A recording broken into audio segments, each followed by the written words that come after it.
그리스 출신의 현대 문학 작가였던 니코스 카잔차키스, 이름이 좀 어렵죠. 니코스 카잔차키스라는 사람이 있습니다. 그가 쓴 소설 중에 그리스도 최후의 유혹이라는 책이 있습니다. 소설입니다. 소설. 지금부터 제가 설명드리는 이 소설을 또 오해하지 마시고 김일용 목사가 이상한 말 한다더라 이렇게 이해하지 마십시오. 소설입니다. 소설. 이 소설이 출판될 당시에 내용이 너무 파격적이고 신성 모독 내용이 들어가 있어서 교회로부터 많은 비난을 받았습니다. 그래서 1954년에 금서로 읽으면 안 되는 책으로 이렇게 지정까지 했죠. 그리고 그의 인생 끝에는 그리스 종교회로부터 그는 파문 조치까지 당합니다. 죽은 이후에도 그의 시신은 고향인 그리스로 돌아오지 못하고 그의 고향 크레타 섬에 묻히게 됩니다. 그의 소설에 어떤 내용이 담겨 있길래 그는 이런 대우를 받았을까요? 그의 책에 그리스도 최후의 유혹이라는 이 책에 소설입니다. 소설에 예수님에 대해서 이렇게 상상으로 만들어 기록을 했습니다. 그 책에 소설에 이렇게 말합니다. 또 여기만 잘라가지고 또 이상하게 편집을 할까봐 이거 가지고 쇼폰 만들지 마십시오. 소설에 예수님은 십자가를 만들어서 로마에 납품하는 목수로 살았습니다. 다른 유대인 목수들은 이 십자가가 나쁜 죄질이 나쁜 사람들을 형틀로 매는 것이지만 그게 너무 잔혹하기에 제품을 만들거나 납품하지 않았음에도 불구하고 이 예수는 다른 유대인들에 비해서 그것을 원했고 또 그런 수입을 원했기 때문에 만들어서 제공을 합니다. 이런 일로 인해서 유대인들에게 배교자 또는 멸시와 천대를 받는 예수였습니다. 그러다가 어느 날 하나님으로부터 자신이 인류 구원의 사명을 받게 된 자라는 것을 깨닫게 되죠. 하지만 끊임없이 지금 내가 살고 있는 인간의 삶과 자신의 신적인 구원자로서의 인생에 대해서 중간에서 갈팡질팡 고민을 하게 됩니다. 그리고 결국 신적 계시를 따라서 제자들을 모으고 사람들을 치유하고 십자가를 지게 되죠. 십자가에 예수가 못 박힐 때 천사의 모습을 한 사단이 유혹을 해옵니다. 소설입니다. 그래서 예수는 십자가에서 그 유혹을 받고 꿈을 꾸게 됩니다. 꿈속에서 예수는 3살 때부터 알고 지낸 막달라 마리아와 결혼을 합니다. 하지만 며칠 후에 막달라 마리아가 갑작스럽게 죽음을 당하게 되죠. 그 뒤에 예수는 나사로의 동생들이었던 마르다와 마리아와 함께 결혼해서 아이들을 낳고 행복하게 살아갑니다. 근데 어느 순간부터 삶의 회의감이 찾아오기 시작을 한 거죠. 그때 우연히 복음을 전파하고 있는 바울을 마주치게 됩니다.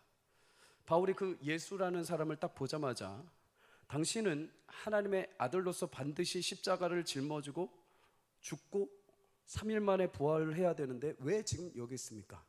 하면서 계속 예수를 압박하게 됩니다.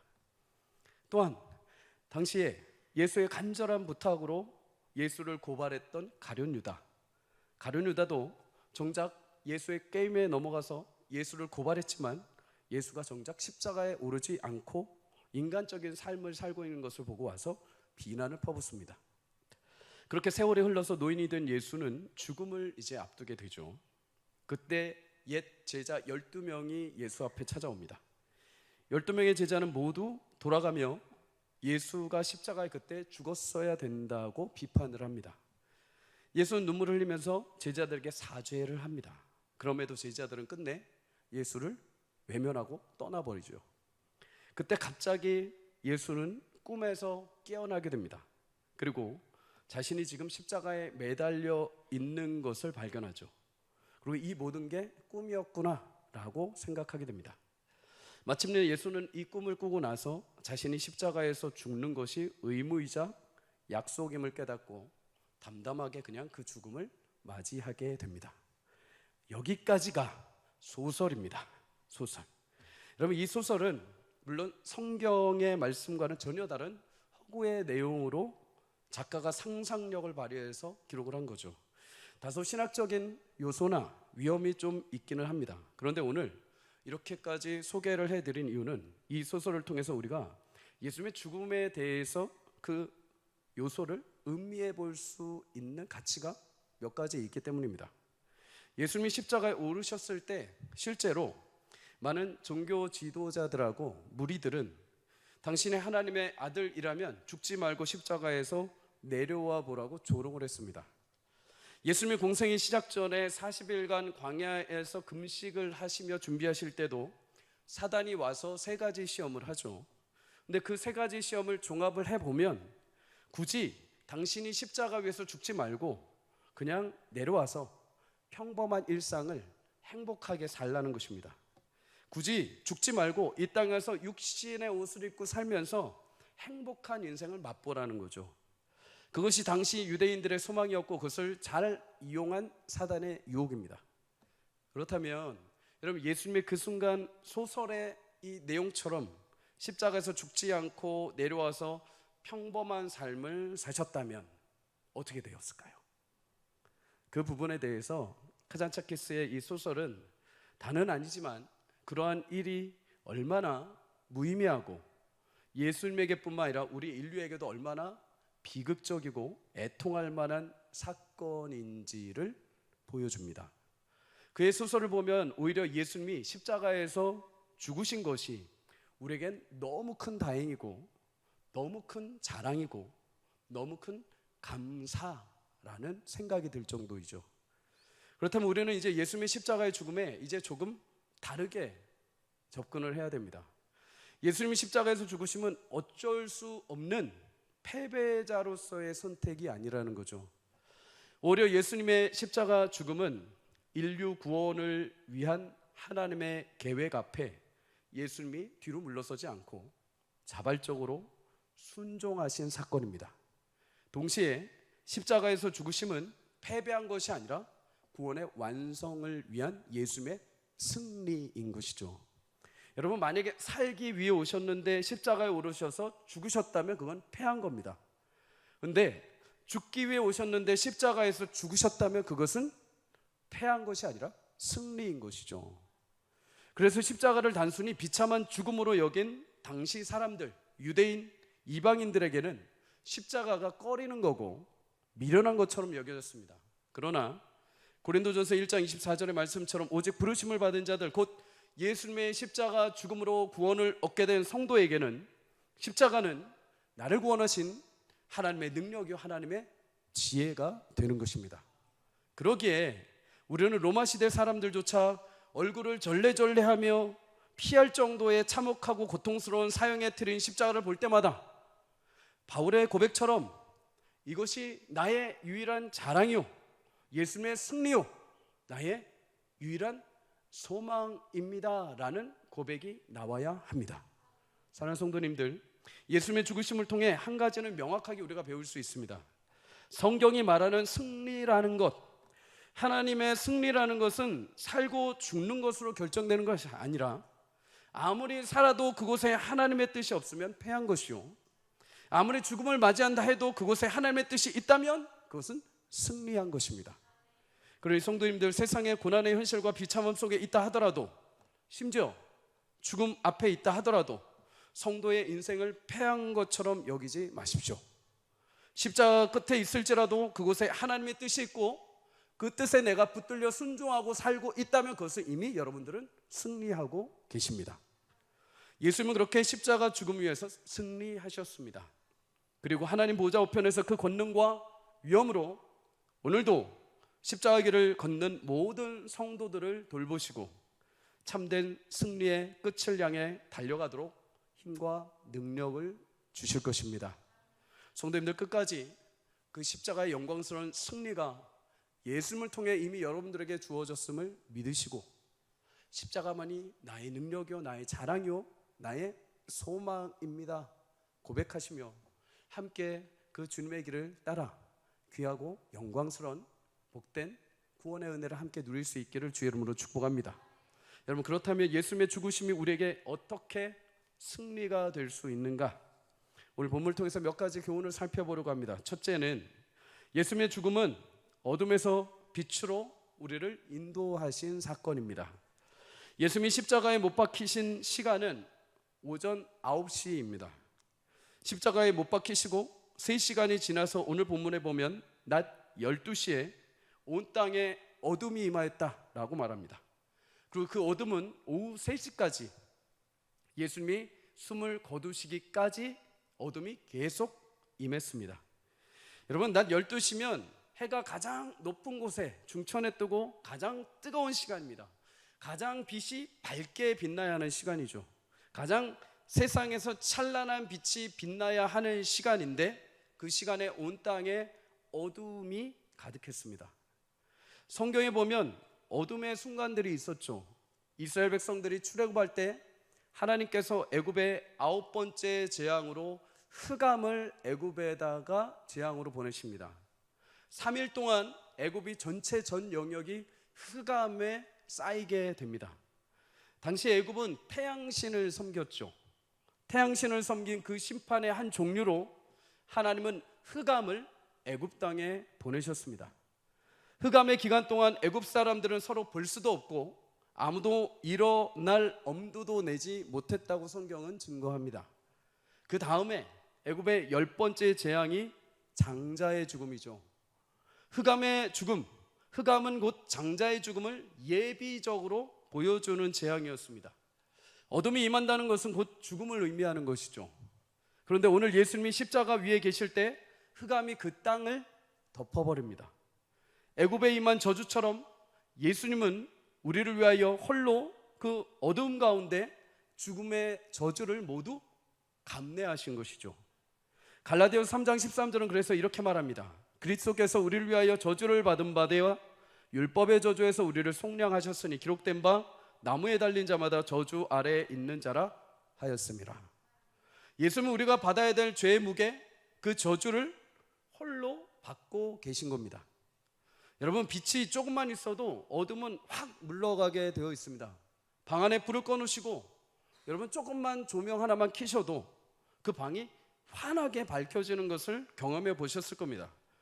그런데 오늘 죄의 어둠이 얼마나 강한지 그날의 모든 것을 덮고 작은 빛 하나도 비출 수 없을 정도였습니다. 예수님이 그 어둠 가운데 둘러싸이신 것이죠. 그런데 이렇게 하나님께서 어둠 가운데 십자가 위에 예수님을 매달아 두신 이유가 한 가지 있습니다. 애굽의 9번째 흑암의 재앙이 임하던 그날 그 모든 지역은 어둠에 휩싸여 있었는데, 그리고 장자의 죽음을 준비하고 있었는데 유일하게 어둠이 지배하지 못한 곳이 있습니다. 출애굽기 10장 23절 하반절에 보면 온 이스라엘 자손들이 거주하는 곳에는 빛이 있었도다.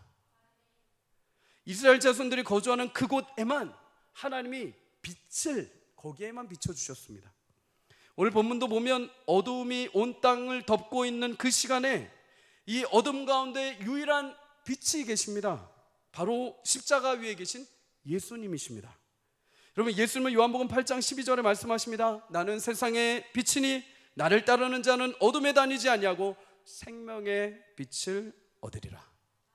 성도님들, 예수님은 빛이십니다. 생명의 빛이십니다.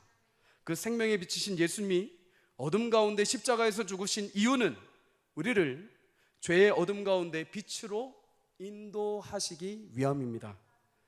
그래서 에베소 5장 8절은 말씀합니다. 우리 다 함께 읽겠습니다. 시작. 너희가 전에는 어둠이더니 이제는 주 안에서 빛이라.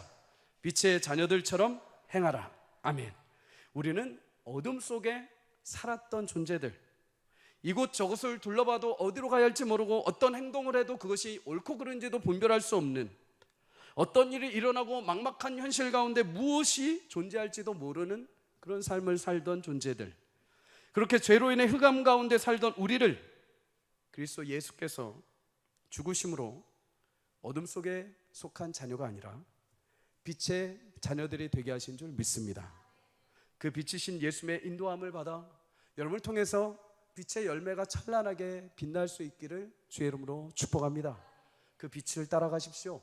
자꾸만 내 어두웠던 과거, 내 어두웠던 현실에 머물러 계지 마시고 물론 찬란한 빛 그 한 줄기만이라도 예수님이 여러분의 심령에 비추신다면 여러분들은 오늘도 살아, 여러분도 오늘도 일어나 주의 거룩한 나라를 위해서 믿음으로 함께 걸어가게 될 줄 믿습니다. 주님, 오늘도 내 심령 가운데 그 작은 빛 한 한 줄기만 비춰주십시오. 제 영혼이 살아 제 영혼이 빛 가운데 열매를 맺을 수 있는 은혜를 베풀어 주십시오. 그런 빛의 자녀들이 되시기를 주 이름으로 축복합니다. 여러분, 둘째로 예수님의 죽음은 우리를 얻기 위해 자기를 버리신 사건입니다. 예수님은 오전 9시부터 오후 3시까지 장장 6시간 동안 십자가에서 달려 모든 피와 물을 다 쏟으십니다. 다 쏟으셔야 됩니다. 하나도 남김없이 모든 온몸의 피를, 모든 진액을 다 쏟아내셔야 되죠. 그리고 이제 운명하실 때가 되었을 때 예수님은 크게 소리를 지르십니다. 예수님이 십자가상에서 총 7마디의 말씀을 하시죠. 흔히 우리는 가상칠언이라고 합니다.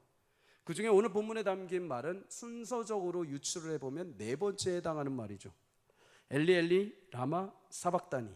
이 말은 나의 하나님 어찌하여 나를 버리시나이까 라는 뜻입니다. 여러분, 세상에서 가장 힘들고 어려운 사건은 버림받는 것입니다. 버림받는 것. 예전에 동물들 나오는 프로그램을 보는데 길에서 발견된 유기견에 관련된 내용이었습니다. 근데 이 유기견이 웬일인지 먹을 것을 줘도 물을 줘도 사람이 이렇게 옆에 가서 이렇게 친근하게 해도 그냥 경계의 태세를 풀지 않고 한쪽에 그냥 가만히 아무런 표정도 없이 짖지도 않고 가만히 앉아 있는 겁니다. 왜 그런가 했더니 주인에게 일방적으로 버림을 받은 것이죠.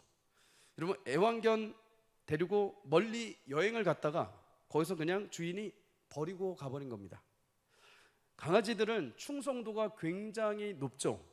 한번 내 주인으로 인식을 하면 거의 평생을 주인으로 모시며 살아갑니다.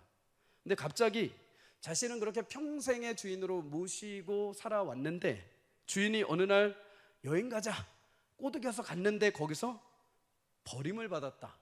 이건 개에게도 짐승에게도 큰 충격인 것이죠. 그래서 그 다음부터는 사람들이 접근해 와도 불신, 마음을 열지를 못하는 겁니다. 여러분, 사람들도 마찬가지입니다. 보육원에 사는 아이들 가운데 이 아이들 중에 마음의 상처를 받은 아이들이 꽤 있습니다. 어떤 상처인가? 입양하기로 한 부모가 나타나서 입양을 갔는데 몇 개월 만에 파양되어 다시 돌아오는 것입니다. 그럼 이 아이들은 마음에 평생에 씻을 수 없는 상처를 얻게 되는 거죠. 태어날 때부터 이미 나의 친모, 친부에게 이 아이들은 벌써 누가 말하지 않아도 스스로가 나는 버림받은 아이라고 생각을 합니다. 그러다가 참 운 좋게도 입양이 됐는데 거기서 또 파양을 받아오면 이제는 내 인생은 버림받은 인생이구나. 나는 가능성이 없구나. 나를 환영해 주는 곳, 나를 좋아해 주는 곳은 아무도 없구나. 이렇게 마음을 먹고 살아가는 것이죠. 여러분, 그만큼 버림을 받는다는 것은 동물이나 사람이나 모두 심장이 떨어져 나가는 것 같은 큰 충격입니다. 아픔이죠. 그런데 오늘 예수님이 하나님으로부터 버림을 받았다고 고백을 하십니다. 사실 예수님은 요한복음 10장 30절에 나와 아버지는 하나이다 라고 고백을 하셨죠. 영원전부터 위대하신 능력과 위엄 가운데 두 분은 늘 함께 계셨습니다. 늘 친하셨죠. 늘 같이 계셨습니다. 그리고 하나님은 독생자 예수님을 끔찍히도 사랑하셨습니다. 그것을 어떻게 알 수 있는가? 예수님 공생의 초기에 세례 요한에게 요단강에서 세례를 받으십니다. 그리고 요단강에서 다 올라오시기도 전에 얼마나 급하셨는지 하나님이 하늘문을 활짝 열으시고 이는 내 사랑하는 아들이다 라고 공포를 하실 정도였습니다. 그런데 하루아침에 아버지 사랑에서 갑자기 끊어진 겁니다. 하지만 여러분, 여기서 버림받음의 놀라운 신비가 하나 숨겨져 있습니다. 하나님은 일방적으로 예수님과 인연을 그냥 끊어버린 것이 아닙니다. 예수님이 원하지도 않고 예수님 바라지도 않은데 하나님이 억지로 잘라버리신 것이 아닙니다. 하나님의 온전한 계획, 버림의 계획에 예수님이 순종하신 것이죠. 자발적으로 그 뜻에 복종하신 겁니다. 빌립보서 2장 8절은 그래서 말합니다. 사람의 모양으로 나타나사 자기를 낮추시고 죽기까지 복종하셨으니 곧 십자가에 죽으심이라. 하나님의 무자비한 버림과 거절이 아니오, 예수님이 하나님의 구원의 원대한 계획과 인류를 향한 하나님의 사랑의 마음에 함께 동참하시고 그 계획에 순종하심으로 십자가 위에서 버림을 받으신 것이죠. 그래서 요한복음 3장 16절은 이렇게 말씀을 합니다. 우리 함께 읽도록 하겠습니다. 시작. 하나님이 세상을 이처럼 사랑하사 독생자를 주셨으니 이는 그를 믿는 자마다 멸망하지 않고 영생을 얻게 하려 하심이라. 아멘. 예수님은 버림받은 것이 아니라 죄로 인해 어둠 가운데 살던 우리를 위해 하나님께서 예수님을 빛으로 내어주신 것입니다. 그래서 과거 에덴 동산에서 죄로 인해 하나님 품에서 떠나 버림받았던 우리를 다시 그의 자녀 삼아 주시고 이제는 버리지 않겠다, 떠나지 않겠다 약속을 해주신 거죠. 내가 세상에 살면서 버림받은 아픔이 있어도, 모두가 나를 버려도 하나님이 나를 버리지 않으시면 우리는 살아갈 소망이 있는 줄 믿습니다. 예수님을 통해 하나님은 우리에게 하나님의 자녀가 되는 권세를 주셨기 때문입니다. 사랑하는 성도님들, 하나님은 늘 그래서 우리의 피할 곳이요, 나의 가장 안전한 처소요, 내가 가장 의지할 분이 되십니다. 하나님을 통해 매일 여러분 힘을 얻을 수 있기를 주의 이름으로 축복합니다. 흔들리는 이 세상에 내 마음, 내가 의지하고 내가 붙잡고 수십 번 골백 번 결단을 하고 의지적으로 행동을 해도 쉽게 흔들릴 수밖에 없습니다. 그러나 하나님은 예수님을 통해서 오늘 우리 가운데 오셔서 약속하시고 다시는 떠나지 않으시고 우리의 반석이요 요새요 든든한 바위가 되셔서 여러분의 삶을 끝까지 붙드시고 인도해 가실 줄 믿습니다. 마지막 세 번째로, 예수님의 죽음은 하나님을 만날 수 있는 길을 열어주신 사건입니다. 오늘 본문 38절을 우리 다 함께 읽겠습니다. 시작. 이에 둘이 되니라. 아멘. 이제 예수님이 숨을 거두시게 됩니다. 그런데 예수님이 숨을 거두실 때 놀라운 일이 발생을 하죠. 그중 하나가 바로 성소 휘장이 위에서부터 아래까지 찢어진 사건입니다. 여러분, 구약에 보면 하나님께서 광야에서 이스라엘 백성들을 인도하시면서 이스라엘 백성들 정중앙에 만나주시기로 작정하시고 약속하신 곳이 있습니다. 그게 바로 성막이죠. 성막을 짓고 하나님이 이스라엘 백성들 정중앙에서 항상 함께 운행하시며 함께 멈추시고 함께 가시면서 그들의 모든 것을 다 인도하시고 먹이시고 채워주셨습니다. 그래서 성막, 이 성막을 잘 관리해야 했죠. 성막은 일반 제사장들이 들어와서 하나님께 제사를 드리고 섬길 수 있도록 하나님이 문을 열어주셨습니다. 그리고 그 안에, 성막 안에 또한 성소가 있었죠. 성소 안에 분향단, 떡상, 7 금촛대가 있습니다. 여기까지 제사장들이 들어와서 섬길 수 있도록 하나님께서 허용을 해 주셨습니다. 그런데 이 성소 안에 거대한 휘장을 중심으로 건너편에 하나님이 영광으로 임재해 주시는 언약궤가 있는 지성소가 있습니다.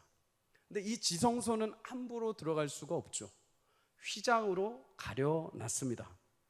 이 지성소는 아무나 들어갈 수 있는 게 아니라 1년에 한 번 대제사장이 거룩하게 자신을 준비하고 속죄일, 대속죄일 날 딱 한 번만 들어갈 수가 있습니다. 성소와 지성소를 나누고는 이 휘장은 여러 색으로 엮어짠 굉장히 튼튼한 큰 휘장입니다. 두께만 해도 2-3cm 정도 될 정도로 사람의 힘으로는 찢을 수가 없는 거대한 천막이죠. 휘장이죠. 이런 휘장을 인위적으로 찍는다는 건 불가능합니다. 설사 사람이 만약에 찢는다 해도 휘장을 아래서부터 찢어야 되죠. 그런데 오늘 성경은 말씀합니다. 휘장이 위에서 아래까지 찢어져 둘이 되었다. 여러분, 무슨 의미일까요? 예수님이 죽으시던 그 시간에 하나님께서 휘장을 찢으신 것입니다.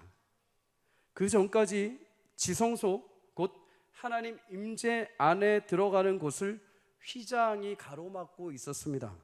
경계선이죠. 이곳은 함부로 너희가 들어올 수 있는 곳이 아니다. 오직 대제사장만 들어갈 수 있었습니다. 심지어 대제사장도 거룩함의 준비 없이 속죄제를 제대로 하지 않고 함부로 들어가면 죽음을 면치 못했습니다. 그래서 대제사장들도 대속죄일에 자신을 정결하게 준비하고 만약을 대비해서 옷에 방울을 달고 몸에 끈을 묶고서 들어갔습니다. 지성소 안에 대제사장이 들어갔는데 만약에 그가 하나님 앞에 살아있으면 방울 소리가 나겠죠.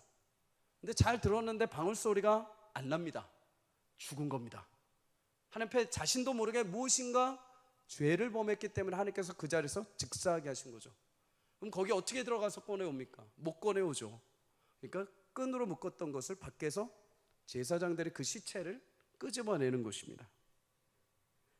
그만큼 죄인인 우리가 하나님 앞에 선다는 것, 하나님을 만난다는 것은 굉장히 위험하고도 어려운 것입니다. 우리가 성도가 어려서부터 신앙생활을 해왔고 우리 입술에 하나님이라는 단어가 익숙해 있기 때문에 우리는 하나님을 굉장히 쉽게 여길 수 있습니다. 하나님이라는 존재가 그냥 사랑하신다 보다, 하나님이라는 존재가 그냥 용서하신다 보다, 그냥 머릿속에 관념적으로 그렇게 우리는 인식할 수도 있습니다. 그러나 여러분, 죄인된 인생이 하나님 앞에 나가게 되면 하나님은 돌파해 오십니다. 그 모든 죄 때문에 그를 죽이시죠. 하나님은 불의 심판의 불로 임하십니다. 그것이 죄가 임한 우리 인생과 하나님과 붙을 수 없는 관계였습니다. 그런데 예수님의 죽으심으로 하나님은 그 휘장을 찢으시고 이제 하나님이 거하시는 그 영광의 지성소 문을 활짝 열어주셨습니다. 그리고 이제는 누구든지 하나님 앞에 나올 수 있는 길이 열린 것이죠. 더 이상 1년에 한 번도 아니요, 대제사장이 필요한 것도 아니요, 이제 희생제물이 필요한 것도 아니요, 자신을 깨끗하게 정갈하게 거룩하게 1년 동안 지킬 필요도 없이 오직 누구라도 언제라도 어떤 상황이라도 하나님을 만날 수 있는 길이 열린 것입니다. 누구를 통해서요? 예수님의 십자가 보혈을 통해서. 그래서 히브리서 10장 19절 20절은 이렇게 말합니다. 우리 다 함께 읽겠습니다. 시작. 그러므로 형제들아, 성소에 들어갈 담력을 얻었나니 그 길은 우리를 위하여 휘장 가운데로 열어놓으신 새로운 살길이요 휘장 곧 그의 육체니라. 아멘. 성도들은 담력을 얻었다고 합니다. 예수의 피를 믿는 자는 하나님 앞에 나아갈 용기, 하나님 앞에 나아갈 은혜, 하나님 앞에 언제라도 나아갈 담력을 얻은 거죠. 이제 예수님의 피로 인해서 더 이상 어떤 제사 형식도, 어떤 죄에 대한 죄책감도, 정죄함도, 어떤 나의 신분도, 나의 혈통도, 나의 능력도, 어떤 것도 상관없이 하나님 앞에 누구라도 나아갈 수 있는 은혜를 베풀어 주셨습니다. 심지어 예수님을 저주하고 예수님을 핍박하고 예수님을 고난 가운데 몰아넣었던 자라 하더라도 하나님 앞에 나올 수 있는 은혜를 주셨습니다. 그래서 오늘 휘장이 위에서 아래로 찢어지자마자 39절에 백부장이 뭐라고 합니까? 이 사람은 진실로 하나님의 아들이었다. 여러분, 백부장은 예수님을 못 박을 때 그 일을 담당했던 100명의 군사를 거느리는 장관입니다. 그는 예수님이 십자가에 골고다 언덕으로 오를 때부터 처형까지, 숨지는 순간까지 모든 것을 직접 지휘 관할한 책임자입니다. 그리고 예수님 죽기 전까지 예수님에 대한 믿음, 확신 하나도 없었습니다. 어쩌면 그도 예수님이 골고다에 오르기 전에 관정에 있을 때 많은 병사들과 함께 유대인의 왕놀이를 했을지 모릅니다. 빨간 외투를 걸쳐주고 머리에 과시관을 씌우고 손에 갈대를 들게 하고 장난으로 경배하면서 예수님을 희롱하고 침을 뱉고 때리는 그 자리에 그도 함께 있었을 것입니다. 그런데 그런 이방인이요, 예수님을 정죄하고 십자가에 못 박았던 백부장이 예수님이 죽으시자마자 휘장이 위에서 아래로 찢어지자마자 그가 뭐라고 합니까? 이 사람은 진실로 하나님의 아들이었도다. 예수님의 피가 그로 하여금 하나님께 나아갈 담력을 주신 것이죠. 그의 눈을 열어서 유대인뿐만 아니라 이제 이방의 병사들조차도 차별 없이 구원의 문을 열어주시는 하나님의 은혜를 그 자리에서 예수님을 향해서 창을 들고 십자가를 지게 했던 병사마저도 은혜를 열어주신 줄 믿습니다. 사랑하는 성도님들, 하나님은 언제라도 어떤 상황에서라도 우리를 만나주십니다. 왜요? 예수님의 보혈의 피가 하나님께 가는 길을 활짝 열어주셨기 때문입니다. 이것이 십자가의 은혜요, 영광이요, 감사입니다. 성도에게 허락하신 위대한 복이 있다면 이 땅을 살면서 하나님을 만나고 하나님의 임재를 체험하고 하나님과 함께 살아가는 것인 줄 믿습니다. 성도님들, 그 복을 꼭 누리시기를 주의 이름으로 축복합니다. 우리가 예배할 때도 하나님은 만나 주십니다. 기도할 때도 하나님은 그 심령 가운데 임재하십니다. 찬송 가운데도 하나님의 영으로 운행하시며 우리의 마음을 만져주십니다. 성도님들, 예수 그리스도의 십자가를 통해서 그 충만한 은혜와 사랑, 열려있는 구원의 문을 향해서 함께 걸어갈 수 있기를 주의 이름으로 축복합니다. 말씀을 정리합니다. 예수님께서 짊어진 그 십자가는 허구도 아니요, 분명한 시간과 분명한 때와 분명한 사건을 본 놀라운 하나님의 실제요 영광인 줄 믿습니다. 그 십자가는 어둠에 있던 우리를 빛의 자녀로 이제 빛 가운데로 인도하신 예수의 놀라운 사건입니다. 자발적으로 순종하셔서 우리를 마침내 얻으시고자 하는 예수님의 순종과 영광, 하나님의 사랑이 담겨 있죠. 그리고 마침내 휘장을 찍으실 정도로 하나님이 이제 예수님의 십자가 보혈의 은혜로 우리 가운데 문을 활짝 여셔서 어느 누구라도 예수님을 통해 은혜를 구하고 예수님을 통해 한 걸음 나올 때 예수님은 두 팔 벌려 그 손으로 우리를 안으시고 주님 나라 가는 날까지 우리 온 전 삶을 주의 복된 길로 인도해 가시는 줄 믿습니다. 저는 성도님들, 예수님의 십자가 은혜를 통해서 다시 하나님 앞에 나아갈 수 있기를 주의 이름으로 축복합니다. 예수님의 십자가 은혜를 통해서 내 안에 왕이 예수님이시요, 그 주님으로 인하여 내가 빛의 자녀가 되었음을, 그 사랑에 인하여 하나님 앞에 매일같이 나아가 주님의 풍성한 은혜를 누리며 이 땅에 허락하신 주의 복된 성도의 삶을 함께 살아갈 수 있는 저와 여러분의 삶이 되시기를 주의 이름으로 간절히 축복합니다.